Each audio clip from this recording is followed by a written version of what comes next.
I must develop an attitude or a manner or whatever the word is that will enable me to deal with you out of a sense of your total facts. Now that's don't be confused by what may seem to be meaningless words.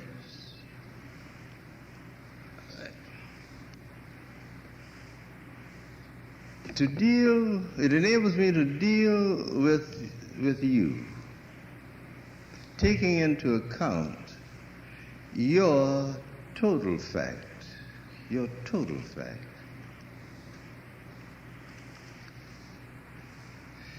That means that I must deal with you where you are, as you are, with all of the things about you that I can't stand. And treat you there as if you were where you ought to be. This is what I say. The Master illustrated this. Do you remember in the book when the men brought the woman to Jesus who was caught and trapped in adultery? And they said as they dragged her before him, "Here she is, caught in the act of adultery. You say that you came to fulfill the law. The law says that a woman caught in the act of adultery should be stoned to death. How do you read it, Master? Do we do it?" And Jesus said, as he looked at the men, oh, he was such a gentleman. He didn't look in her face, mingling his view of her with their hard stares. He said, "Let the man among you who is without spot or blemish cast the first stone." After that, anybody can throw. Anybody. And he doodled on the ground, you know. And hearing no cry, no shriek of agony or pain, finally he looked up and he said, "Woman, where are they? Where are they who would condemn you? Does no man condemn you?" "No. No man, Lord. Neither do I. Go into peace and don't do it anymore." He met her where she was and treated her there as if she were where she should have been. And by so doing, he took her predicament and believed her into this fresh, new possession of her spirit. And he placed a crown over her head that for the rest of her life she was trying to grow tall enough to wear. This is what it means to love. And that's why when men begin to think and feel and dream about what God must be like, after they've finished all of the pronouncements about the creator of life and the living substance, after they've finished all the heavy words about the creation of the stars in the heavens, about one who bottoms all existence. When they get through with all of that,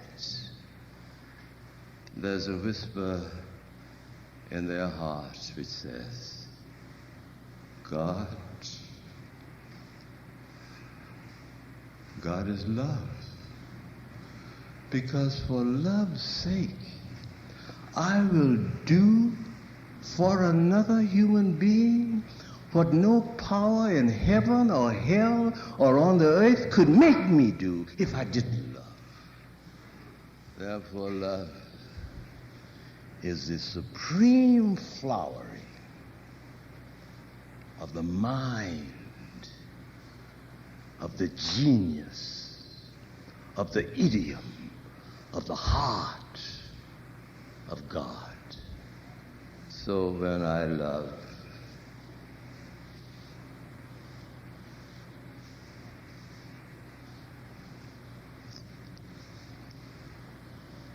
it seems as if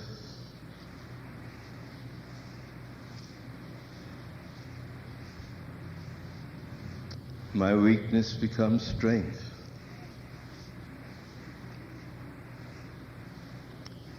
And the vast solitariness of my spirit finds in a strange, wonderful way that I am being companioned. So let the winds blow till they awaken death. Let the clamoring bark climb hills of sea Olympus high. If there is in my heart love for you,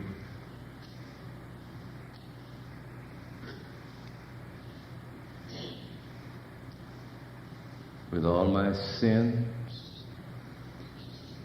with all my weaknesses, with all my failures, if there is love in my heart for you, I'm sure that I can stand anything else that life can do to me. So, there's only one place of refuge for any man on this earth. It's not in money. It's not in culture. It's not in education. It is not in the confession of faith. It is not in the creed. It is not in the dogma. There's only one place of refuge for any man, and that is in another man's heart. So make of your heart a swinging door so that the halt, the lame, the blind, the arrogant, the unlovely, and the lovely can sweep in and feast at your altar in the name of the God who first loved you, who first loved you. The new mother, when she looks at the head of the babe in her arms, whispers in her heart, "My child, may you seek after truth. If anything I teach you be false, may you throw it from you and go on to richer knowledge and deeper truth than I have ever known. If you become a man of thought and learning, may you never fail to tear down with your right hand what your left hand has built up through years of thought and study, if you see it at last not to be founded on that which is. If you become a politician, may no success for your party, or love of your nation, or security for yourself ever lead you to tamper with reality and to play a diplomatic part. In all of your circumstances, my child, fling yourself down on the truth and cling to that. As a drowning man in a stormy sea, flings himself onto a plank and clings to it, knowing that whether he sink or swim with it, it is the best that he has. Die poor, unknown, perhaps unloved, even a failure. But shut your eyes to nothing that seems to your heart to be the truth. My child.